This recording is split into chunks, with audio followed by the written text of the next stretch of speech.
Reverend Sue Turley is the staff chaplain at the Veterans Administration in Palo Alto. It is her job to encourage veterans who have walked through tragedies. In October of 2006, she walked through a tragedy of her own.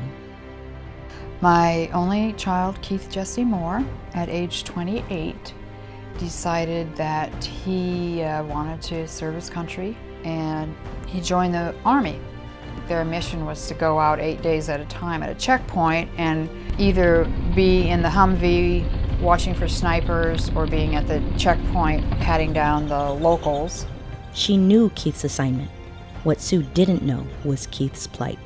He began to get very depressed and disoriented, and he wasn't sleeping. I think the situation was just enough to put him over the edge. 8 months after Keith enlisted, Sue heard a knock on her door. I opened the door and looked out over the stairwell, and there were the two officers in uniform, and they just said, "Do you have a son named Keith Jesse Moore?" I said, "Yes, that's our son," and we're sorry to say that, he took his life today.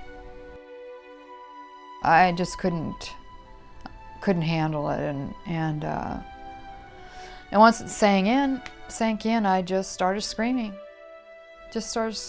Screaming uncontrollably, and I went into my bedroom and I shut the door and I just collapsed. I went through a period where I decided I was no longer going to believe in God because I was mad.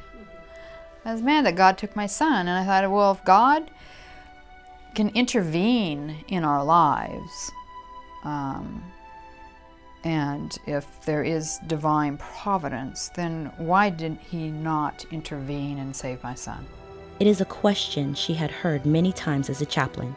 It is the question, she says, that causes many people to lose their faith, but not Sue. When one is angry at God, and when one turns their back on God because they're hurt and angry, it's not a loss of faith at all. In fact, it's a deepening of faith.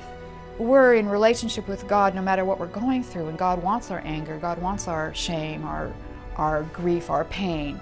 It's okay to be mad at God. God's bigger than our anger. It is a message that Sue shares with military families and veterans as she tries to help them hold on to their faith as they struggle with their grief. I am back in relationship with God, like I was ever not. And I talk to God a lot about my grief. And he walks with us in our journey. He was with Keith, I believe that totally. So I take comfort in that. The picture of the women at the cross is what really helped me. The women were there taking care of Jesus and gathering around him and crying and weeping. And I thought that, to me, is the most powerful story.